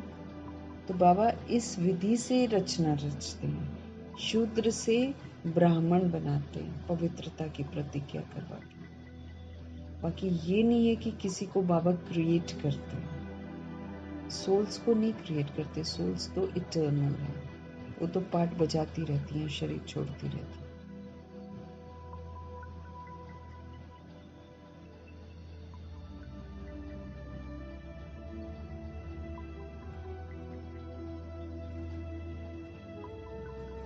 नहीं तो ब्रह्मा कहाँ से आए? फिर दादा लेखराज से उनका नाम ब्रह्मा रखते हैं। शुरू में तो बाबा सबका नाम चेंज करते हैं, क्योंकि शूद्रों का नाम है ना। पहले शरीर वाला जो नाम है ये शूद्रों का नाम है। तो फिर बाबा सबको ब्रह्मा कुमार ब्रह्मा कुमारी का टाइटल देते हैं। उसमें भी बाबा फिर जो दादा लेखराज है पुराना नाम, उसको हटवाते हैं और ब्रह्मा नाम रखते हैं। ऐसे ही फिर जो शुरू की सोल्स हैं, दादियाँ वगैरह, उन सब का नाम चेंज करते हैं, ताकि वो लौकिक नाम भी भूल जाए। क्योंकि हमको नाम रूप भी तो भूलना है ना, हमको अपना रूप भी भूलना है। हम बिंदियाँ हैं, है ना। रूप भी भूलना है हमको, नाम भी भूलना है, मर्तबे भी भूलने हैं, सब कुछ भूलना है।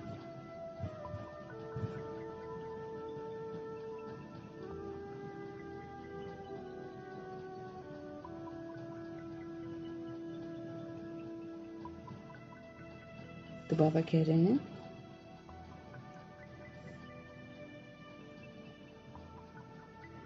तो ब्राह्मणों को शिव बाबा ने अडॉप्ट किया, नहीं तो ब्रह्मा कहाँ से आए? ये नई बातें हैं ना। जब तक बाप नहीं आया है तब तक कोई जान ही नहीं सकता भगवान जी के बारे में। वही आकर खुद बताते हैं, जिसका जो पाठ है वही बजाते हैं। बुद्ध ने क्या पाठ बजाया, कब आया, क्या आकर किया, कोई नहीं जानते। तुम अभी जानते हो।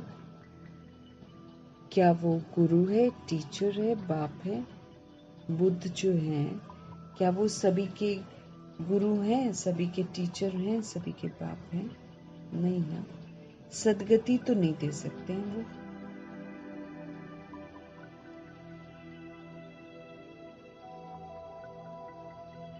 तुम अभी जानते हो क्या?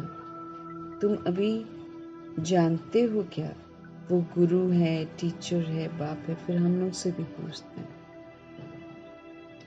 नहीं, सदगति तो दे ना सके ना। बुद्ध क्या पाठ बजाएंगे, है?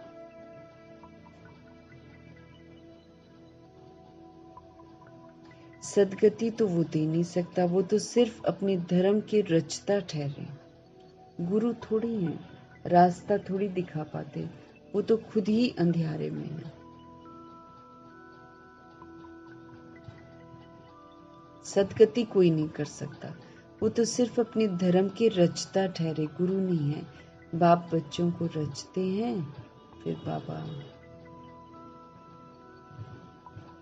फिर पढ़ाते हैं। पहले बाप की पालना देते हैं, फिर शिक्षक बनकर हमको पढ़ाते हैं। बाप, टीचर, गुरु तीनों ही हैं। इसलिए कहते हैं ना, परमात्म पालना, परमात्म शिक्षा और परमात्म वरदान। इससे बाबा हमारी पालना करते हैं। दूसरे कोई को थोड़ी कहेंगे कि तुम पढ़ाओगे, और कोई के पास ये नॉलेज है ही नहीं है। बेहद का बाप ही तो ज्ञान का सागर है।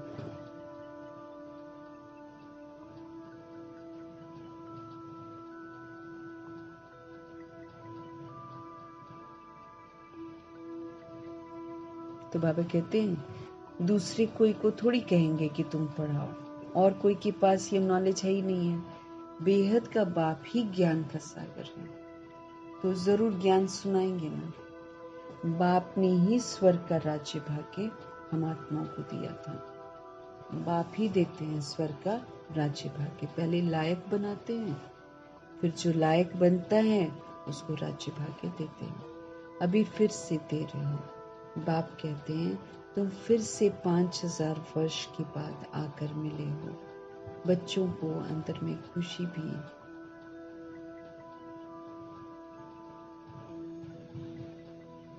बाप कहते हैं तुम फिर से 5000 वर्ष के बाद आकर मिले हो। बच्चों को अंदर में खुशी है, जिसको सारी दुनिया ढूंढ रही है, वो फिर हमें मिल गया है ना। बाबा कहते बच्चे तुम 5000 वर्ष के बाद फिर से आकर मिले हो। बच्चे कहते हाँ बाबा, हम अनेक बार मिले हैं। भल कितना भी कोई तुमको मारे पीटे, अंदर में तो वो खुशी है ना। दुनिया जिसे ढूंढ रही है वो हमको मिल गए हैं और राज्य भाग्य दे रहे हैं। जब हमको ये बात पता चल जाती है तो फिर कितना भी कोई मारे पीटे, अंदर में तो वो खुशी है ना। शिव बाबा के मिलने की याद तो है ना। बाकी नहीं करने देते हैं, कोई मारपीट करते हैं, विरोध करते हैं। मन से कैसे हटा सकते हैं भगवान को।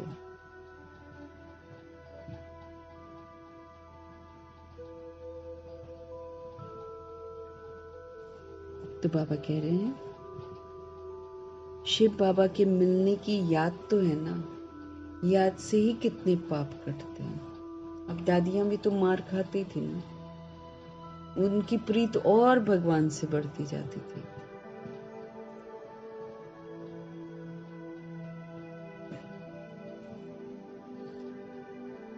याद से ही कितने पाप कटते हैं। अबलाओं बांधेलियों के तो और ही जास्ती कटते हैं क्योंकि जितना रुकावट होती है, जितना वो गालियां खाती हैं, उतने जो है ना उनके बंधन कटते हैं, पाप कटते हैं। तो खुश होना चाहिए ना, अंदर अंदर खुश रहना चाहिए। कोई मारे, कोई पीटे, कोई गाली दे, बांधेलियों को खुश रहना है। तो बाबा कहते हैं कि शिव बाबा के मिलने की याद तो है ना। याद से ही कितने पाप हमारे कट जाते हैं।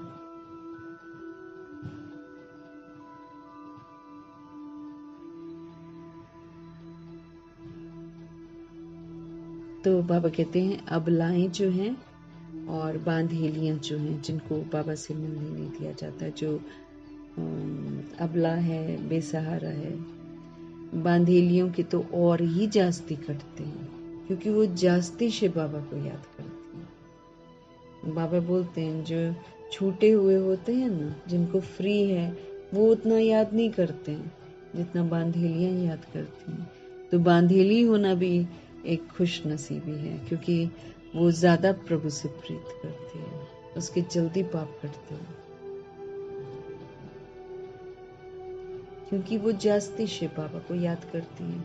अत्याचार होते हैं ना, तो बुद्धि शिव बाबा की तरफ चली जाती है।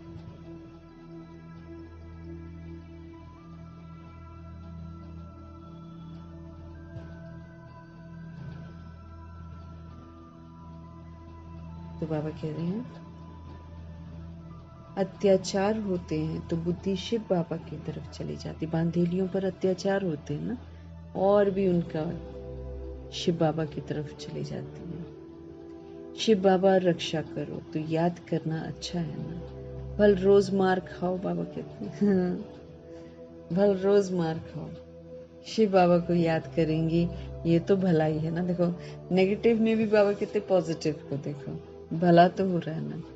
इसी तरीके से गालियां खाती हैं तो आत्माएं कितनी वो रोती हैं, लेकिन बाबा कहते हैं उसमें कल्याण है। धीरे धीरे बुद्धि का योग वो रिश्ते से हटता चला जाएगा। हटाना ही तो है। अगर घर में अच्छा बिहेव करेंगे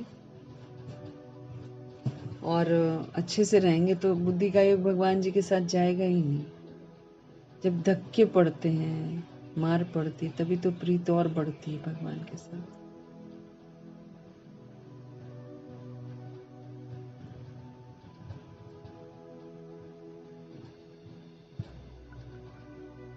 बाबा कहते भल रोज मार खाओ, शिव बाबा को याद करेंगी, ये तो भलाई है ना। ऐसे मार पर तो बलिहार जाना चाहिए। अच्छा है मार पड़नी, बाबा कहते हैं बलिहार जाना चाहिए जो भगवान से जोड़ देती है। मार पड़ती है तो याद करते हैं। कहते हैं गंगा जल मुख में हो, गंगा का तट हो, तब प्राण हमारे तन से निकले। ऐसा बोलते हैं लोग कि भगवान की याद बनी रहे, बाकी सब भूल जाए। तुमको बाबा कहते हैं अब मार मिलती है, बुद्धि में अल्फ और बे याद हो। तो बुद्धि मार पड़ती है तो उससे मन हटता जाएगा ना, तो अच्छा ही तो है, हटना ही तो चाहिए बाबा कहते हैं।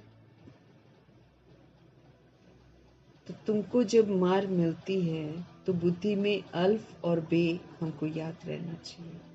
एक शिव बाबा याद रहना चाहिए और उनसे मिल रही बादशाही याद रहनी चाहिए।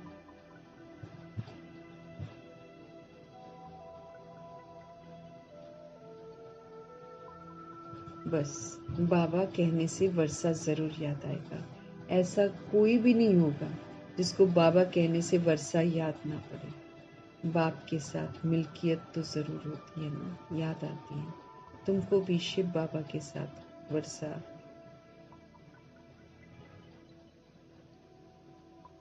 तुमको भी शिव बाबा के साथ वर्षा जरूर याद आएगा।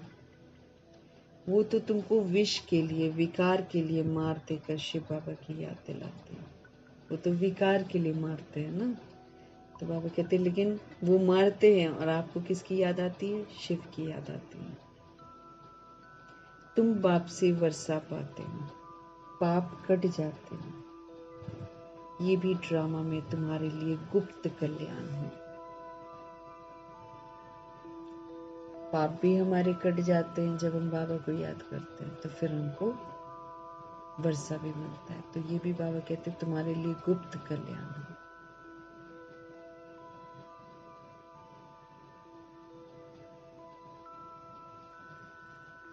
ये भी ड्रामा में तुम्हारे लिए गुप्त कल्याण है। जैसे कहा जाता है ना, लड़ाई कल्याणकारी है, तो फिर बाबा कहते हैं ये मार भी अच्छी हुई ना। हम मार खा रही होंगी, कोई बांधे लिया ना जो बाबा चला रहे हैं, ताकि उसका मन जो है शांत हो जाए। गालियां तो खाती हैं, रोती भी हैं गालियां खा खा के, लेकिन रोना नहीं चाहिए। बाबा कहते और ही प्रभु को याद करो, मन हट जाएगा उस सोल से ना। तो जैसे कहा जाता है लड़ाई कल्याणकारी है, ऐसे ये जो मार मिलती है ये भी बहुत कल्याणकारी है, अच्छी है। आजकल बच्चों का प्रदर्शनी मेलों की सर्विस पर जोर है। नव निर्माण प्रदर्शनी के साथ साथ लिख दो गेटवे टू हेवन। दोनों अक्षर होने चाहिए। नई दुनिया कैसे स्थापन होती है?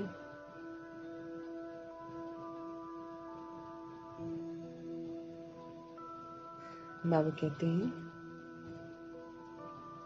कि नव निर्माण प्रदर्शनी लिखा होगा ना, तो बाबा कहते हैं उसके साथ लिख दो गेटवे टू हेवन। दोनों अक्षर होने चाहिए, नव निर्माण भी और गेटवे टू हेवन भी। नई दुनिया कैसे स्थापन होती है, उनका एग्जीबिशन है, तो मनुष्यों को सुनकर खुशी होगी। नई दुनिया कैसे स्थापन होती है?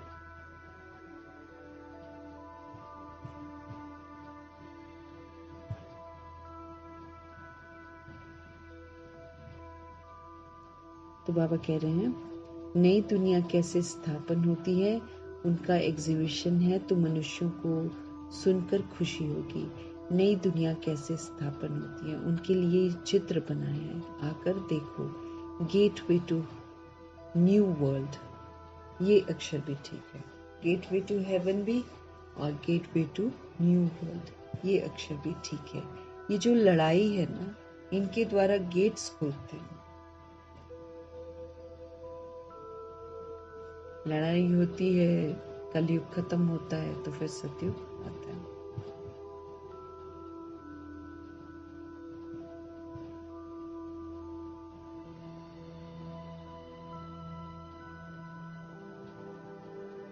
ये जो लड़ाई है ना, इनके द्वारा बाबा कहते गेट्स खुलते हैं। गीता में भी है ना, भगवान आया था, आकर राजयोग सिखाया था। मनुष्य से देवता बनाया तो जरूर नई दुनिया स्थापन हुई होगी ना। मनुष्य कितना कोशिश करते हैं मून में जाने का, देखते हैं धरती ही धरती है। मनुष्य कुछ भी देखने में नहीं आते, इतना सुनाते हैं वो लोग। इससे बाबा कहते हैं फायदा ही क्या है। अगर चांद में चले गए और नीचे से धरती धरती देखी तो फायदा क्या है।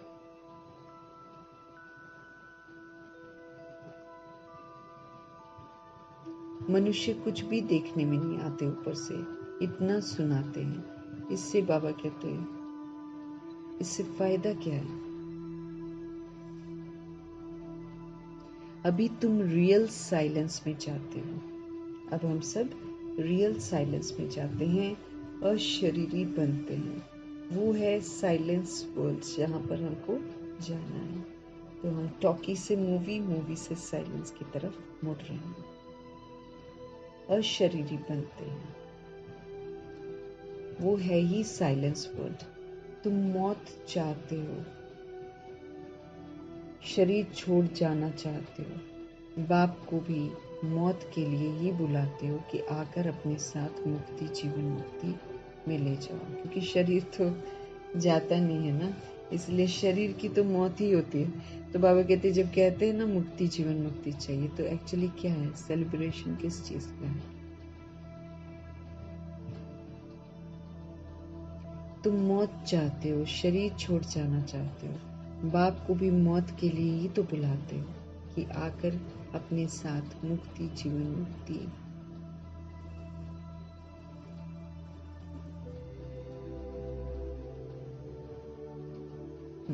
बाबा कहते हैं मौत के लिए ही बुलाते हो कि आकर अपने साथ हमको मुक्ति, जीवन मुक्ति में लेकर जाओ, परंतु समझते थोड़ी हैं। पतित पावन आएंगे तो जैसे हम कालों के काल को बुलाते हैं। पतित पावन को बुलाना मतलब कालों के काल परमपिता परमात्मा को बुलाना।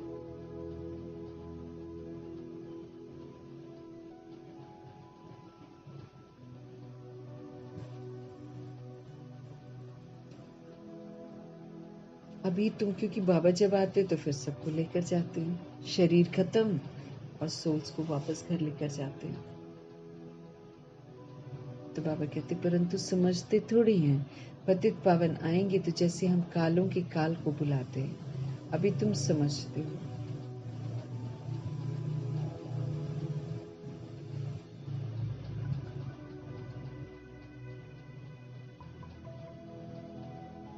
बाबा कहते हैं अभी तुम समझते हो कि बाबा आए हुए हैं, कहते हैं चलो घर, और हम घर जाते हैं।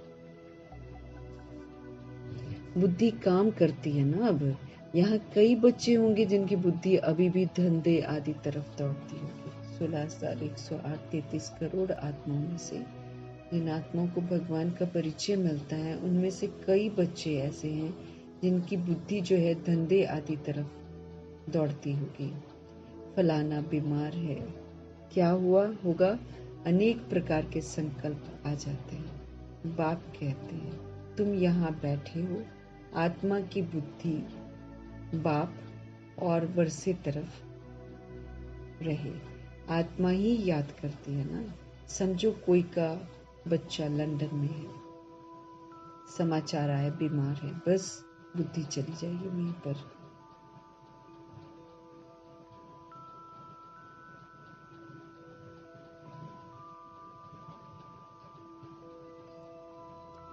तो बाबा कह रहे हैं,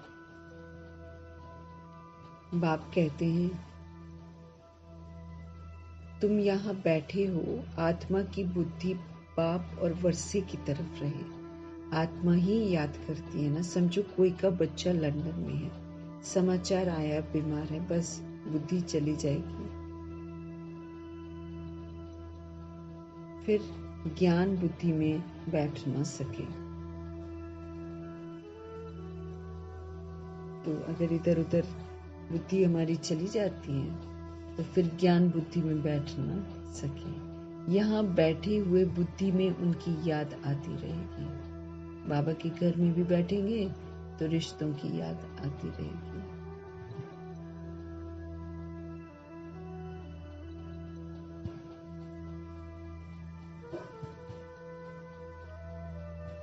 तो बाबा कह रहे हैं जब किसी की याद आ जाती है ना तो फिर ज्ञान बुद्धि में नहीं बैठते हैं। अब यहाँ बैठे हुए बाबा के सामने बैठे हुए बुद्धि में उनकी याद आती रहेगी। कोई का पति बीमार हो गया तो स्त्री के अंदर उथल पाथल होगी, बुद्धि जाती तो है ना। तो तुम भी यहाँ बैठे सब कुछ करते हो, शिव बाबा को याद करते रहो। तुम भी यहाँ बैठे सब कुछ करते हुए शिव बाबा को याद करते रहो, तो भी अहो सौभाग्य है। जैसे वो पति को अथवा गुरु को याद करते हैं ना, तुम बाप को याद करो। तुम्हें अपना 1 मिनट भी वेस्ट नहीं करना है। बाबा कहते तुम बाप को याद करते रहो ना, तुम्हारा 1 मिनट भी वेस्ट नहीं करना है तुमको। बाप को जितना हम याद करेंगे तो सर्विस करने में भी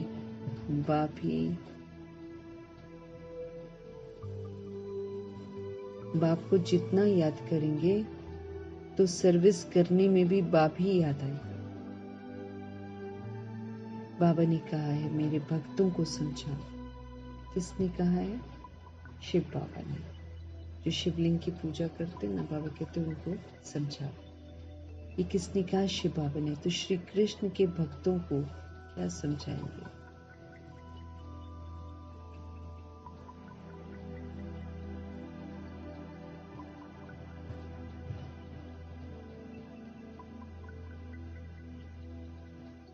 बाबा समझते रहे। जितना याद करेंगे तो सर्विस करने में भी बाप ही याद आएगा। बाबा ने कहा है मेरे भक्तों को जाकर समझाओ। किसने कहा? शिव बाबा ने। श्री कृष्ण के भक्तों को क्या समझाएंगे? उनको कहो श्री कृष्ण नई दुनिया स्थापन कर रहे हैं।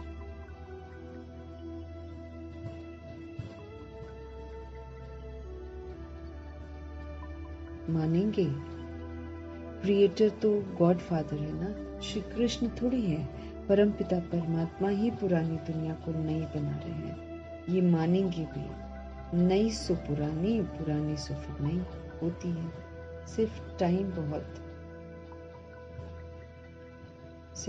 बहुत देने से मनुष्य जो है ना घोर अंधेरे में है।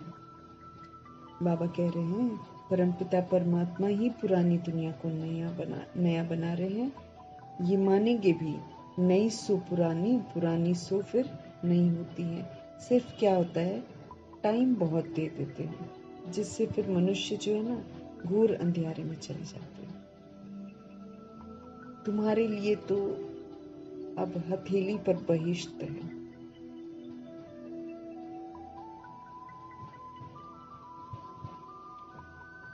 सिर्फ टाइम बहुत दे देने से मनुष्य घोर अंधेरे में है। तुम्हारे लिए तो अब हथेली पर बहिश्त है। बाप कहते हैं मैं तुमको उस स्वर्ग का मालिक बनाने के लिए आया हूँ। बनेंगे? वाह, क्यों नहीं बनेंगे? अच्छा, फिर मुझे याद करो और पवित्र बनो।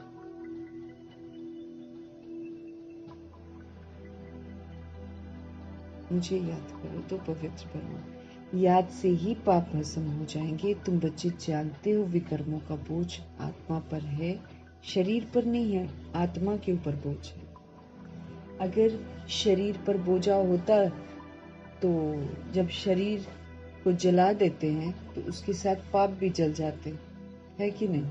कोई मर गया तो चलो जी, शरीर जला उसके पाप जल गए। नहीं, आत्मा कैरी फॉरवर्ड करती है। आत्मा मरती नहीं है, उसी के अंदर है सारे संस्कार, उसी के अंदर सजाएं, सब कुछ फिक्स होती है।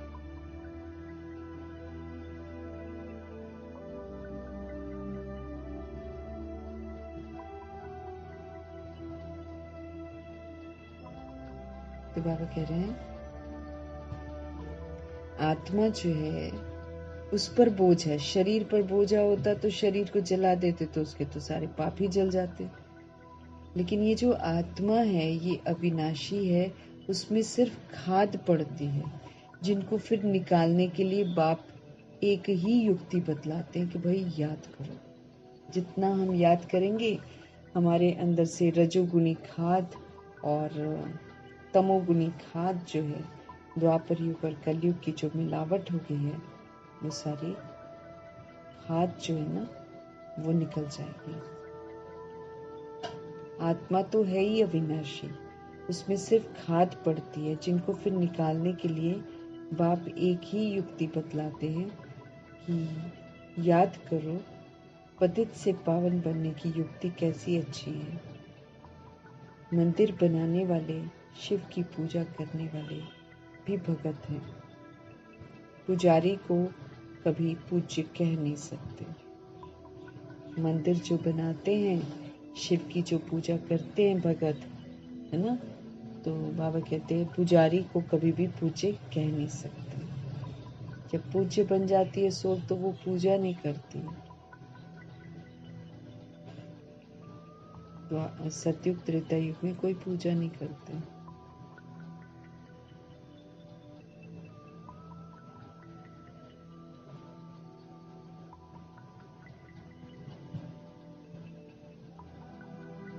अच्छा, मीठे मीठे सिकिलते बच्चों प्रति माता पिता बाप दादा का याद प्यार और गुड मॉर्निंग।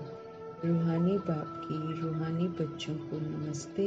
हम रूहानी बच्चों की भी रूहानी बाप को दिल से, जान से, सिक से, प्रेम से, अदब से, पूरे रिगार्ड से, पूरे रिस्पेक्ट से, मोहब्बत से, स्नेह से प्यार करिए। नमस्ते और तहे दिल से धन्यवाद। धारणा के लिए मुख्य सार है,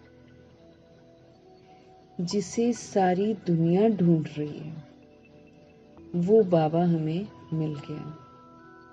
इसी खुशी में हमको रहना है। याद से ही पाप कटते हैं, इसलिए किसी भी परिस्थिति में बाप और वर्षे को याद करते रहना है।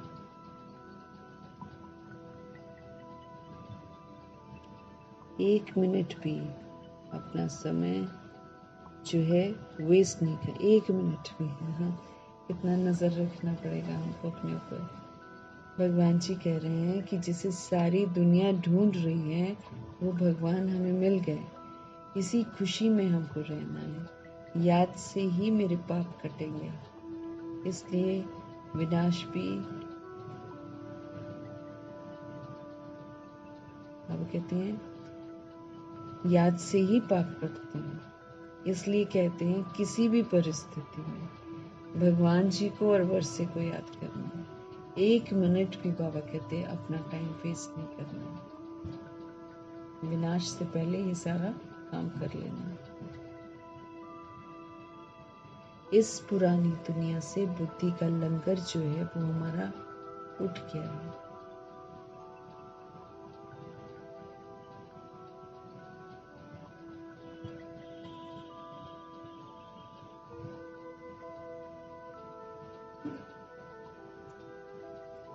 इस पुरानी दुनिया से बुद्धि का लंगर उठा देना है, मतलब पुरानी दुनिया का जो भी विधि है जीने की वो बिल्कुल हमारे में अब नहीं होनी चाहिए। बुद्धि से उपराम हो जाना है। बाबा हमारे लिए नया घर बना रहे हैं, तो ये तो रौरव नर्क है, कंसपुरी है। हम चाहते हैं वैकुंठपुरी, तो सदा स्मृति में रहना है।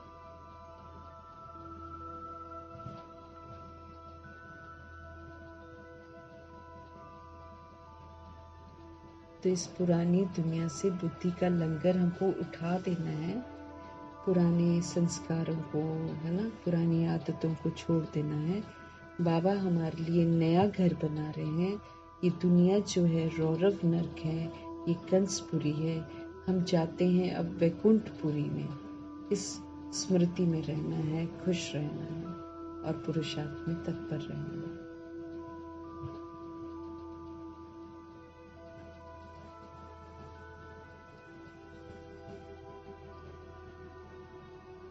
सतगुरु जी का वरदान। विहंग मार्ग की सेवा के द्वारा विश्व परिवर्तन के कार्य को संपन्न करने वाले सच्चे सेवाधारी भावों,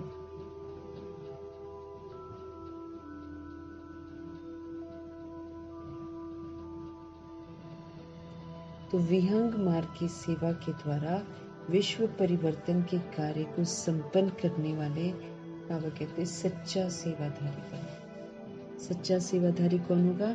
जो विहंग मार्ग की सेवा करता है। विहंग मार्ग मीन्स उड़ती कला की सेवा। वो उड़ती कला की सेवा के द्वारा विश्व परिवर्तन के कार्य को संपन्न करने वाले जो सोल्स होंगी वो सच्चे सेवाधारी कहलाएंगे।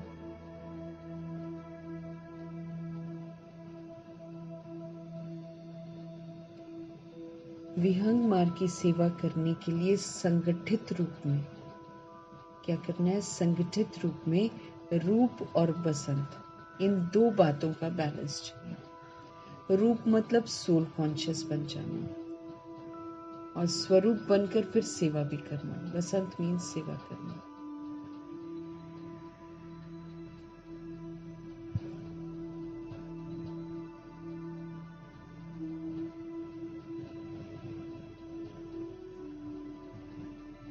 विहंग मार्ग की सेवा करने के लिए संगठित रूप में रूप और बसंत इन दो बातों का बैलेंस चाहिए। जैसे बसंत रूप से एक समय पर अनेक आत्माओं को संदेश देने का कार्य करते हो, ऐसे ही रूप अर्थात याद बल द्वारा, श्रेष्ठ संकल्प के बल द्वारा विहंग मार्ग की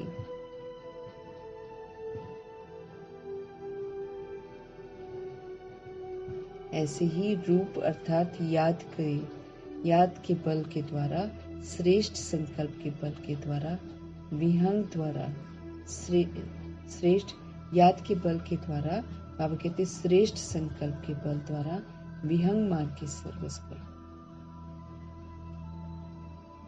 हमको रूप तो बनना ही है, सोल कॉन्शियस बन जाएंगे, बाबा की यादों में रहेंगे,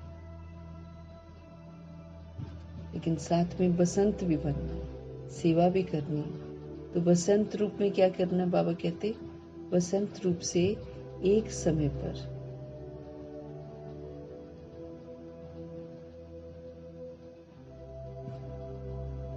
बसंत रूप से एक समय पर अनेक आत्माओं को संदेश देने का कार्य करते हो। ऐसे ही रूप मतलब फिर सोल कॉन्शियस हो जाते हैं ना रूप में, तो याद में रहते हैं, अर्थात याद बल द्वारा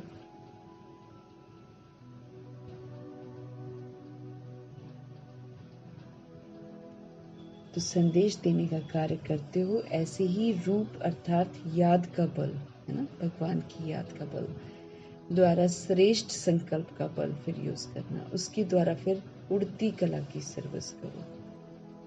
बाबा कहते हैं इसकी भी इन्वेंशन कुछ निकालो, कुछ नयापन निकालो। साथ साथ संगठित रूप में दृढ़ संकल्प से पुराना संस्कार स्वभाव, पुरानी चलन के तिल व जौ यज्ञ में स्वाहा करो।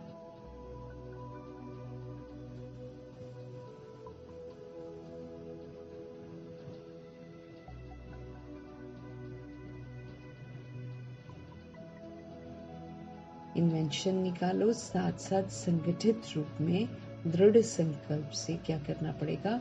पुराना संस्कार, पुराना स्वभाव, पुरानी चलन, इसके जो तिल व जौ, वो तो तिल जौ करते ना, लेकिन यहाँ पर अग्नि वाला थोड़ी है, स्थूल अग्नि नहीं है, यहाँ पर योग अग्नि है। तो बाबा कहते उसमें फिर ये स्वाहा कर दो। पुरानी चलन, पुराना स्वभाव, हमारा पुराना संस्कार, इसको स्वाहा कर दो। तब विश्व परिवर्तन का कार्य संपन्न होगा अथवा यज्ञ की समाप्ति, कि फिर यज्ञ भी समाप्त हो जाएगा। और फिर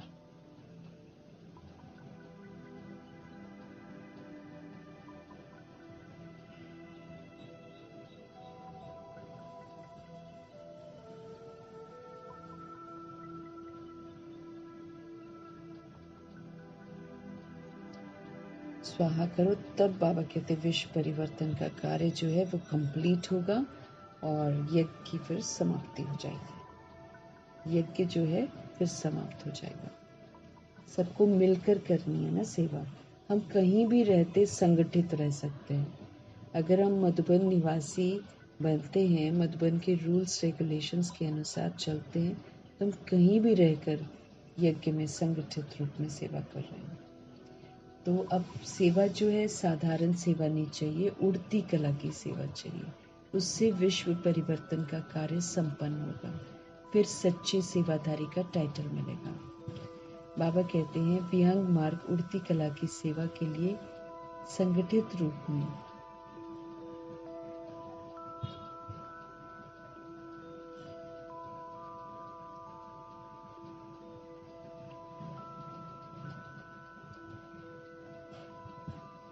तो उड़ती कला की सेवा करने के लिए संगठित रूप में बाबा कहते रूप और बसंत, इसका बैलेंस रखो। रूप सोल कॉन्शियस परमात्मा की याद में रहेंगे और बसंत इस फिर सेवा करनी है सबकी ना। इन दो बातों का बैलेंस चाहिए। जैसे बसंत रूप से एक समय पर ही अनेक आत्माओं को संदेश देने का कार्य करते हो, ऐसे ही रूप अर्थात याद के बल के द्वारा, श्रेष्ठ संकल्प के बल के द्वारा उड़ती कला की सेवा करो। इसकी भी कुछ नई इन्वेंशन निकालो। साथ साथ संगठित रूप में दृढ़ संकल्प से पुराने संस्कार को, फिर पुराने स्वभाव को और पुराने चलन को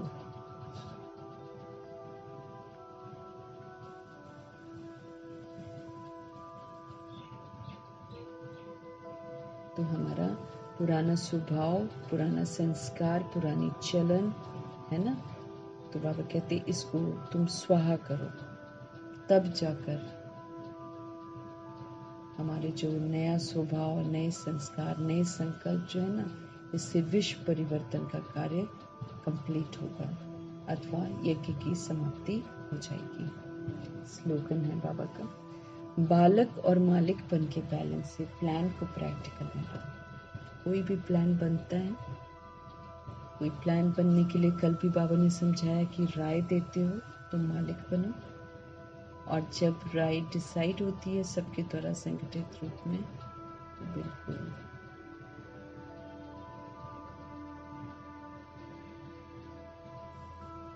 तो बालक और मालिकपन के बैलेंस से प्लान को प्रैक्टिकल में लाओ, तब प्लान प्रैक्टिकल में आ जाएगा।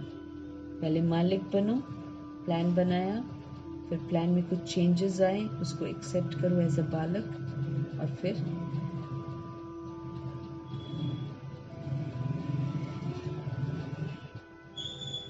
है अव्यक्त इशारे। रूहानी रॉयल्टी और प्योरिटी की पर्सनालिटी को हमको धारण करना है। हम रूहें हैं ना, तो अब हमारे में रूहानी वाली रॉयल्टी होनी चाहिए और प्योरिटी की पर्सनालिटी होनी चाहिए। इस ईश्वरीय सेवा में बड़े से बड़ा पुण्य है पवित्रता का दान करना। हम पवित्र रहकर पवित्रता का दान कर सकते हैं, क्योंकि पवित्रता बहुत गहरी है। वो सारी जो विशेषताएं हैं पवित्रता की, वो जब हमारे आचरण में आएगी तो हम उसका सहयोग दूसरी सोच को दे सकते हैं।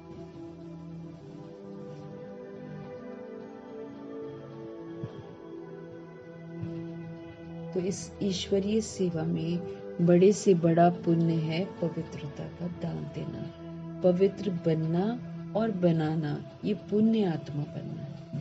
क्योंकि किसी भी आत्मा को आत्मघात महापाप से छुड़ाते हो अपवित्रता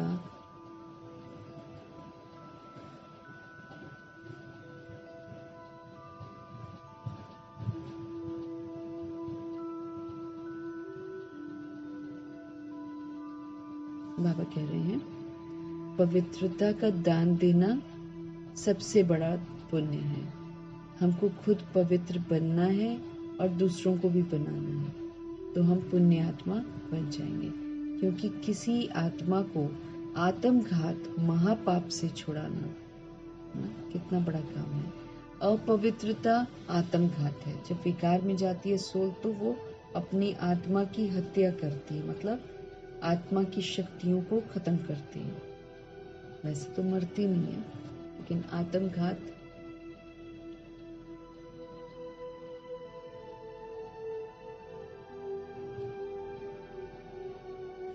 तो क्योंकि किसी आत्मा को आत्मघात महापाप से छुड़ाते हो। अपवित्रता आत्मघात है, पवित्रता जीव दान है, किसी को जीवन दान देना है पवित्रता। किसी का दुख लेकर सुख देना, यही सबसे बड़े से बड़े पुण्य का काम है। किसी का दुख लिया,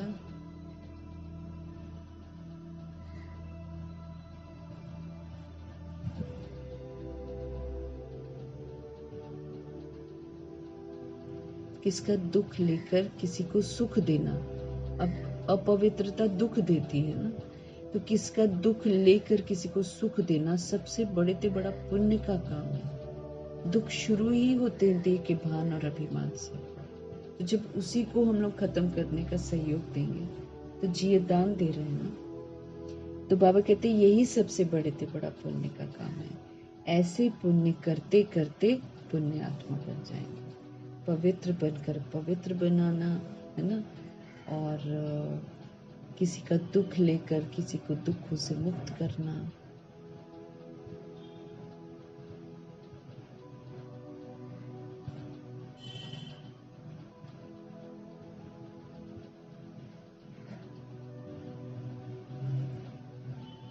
ऐसे पुण्य करते करते बाबा कहते एक दिन हम क्या बन जाएंगे? पुण्य आत्मा। तो पवित्र रहना है, पवित्र बनाना है।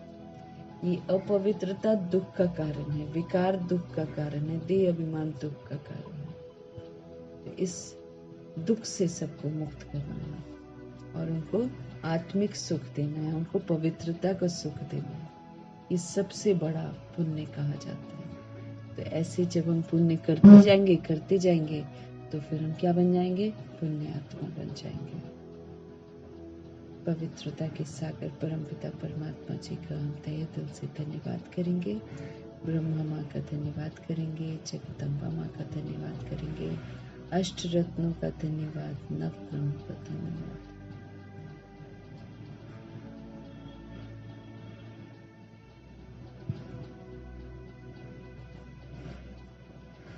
अष्ट रत्नों का धन्यवाद, नवग्रह का धन्यवाद, एडवांस पार्टी की सारी सोल्स का धन्यवाद। बची हुई जितनी भी 16,108.33 करोड़ आत्माएं हैं, उनमें से जितनी भी बची हुई आत्माएं हैं, सबका धन्यवाद। पांचों तत्वों का धन्यवाद, धरती, आकाश, जल, वायु, अग्नि। धन्यवाद, धन्यवाद।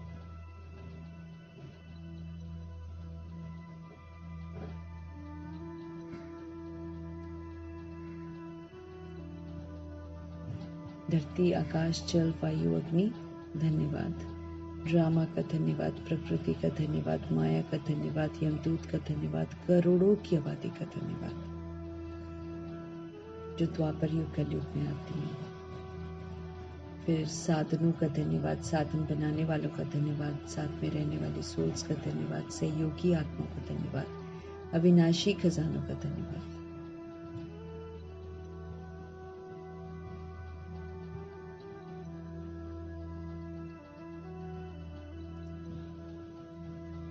अविनाशी खजानों का धन्यवाद, समय का धन्यवाद, शरीर रूपी इंस्ट्रूमेंट का धन्यवाद, पूरे यूनिवर्स का धन्यवाद।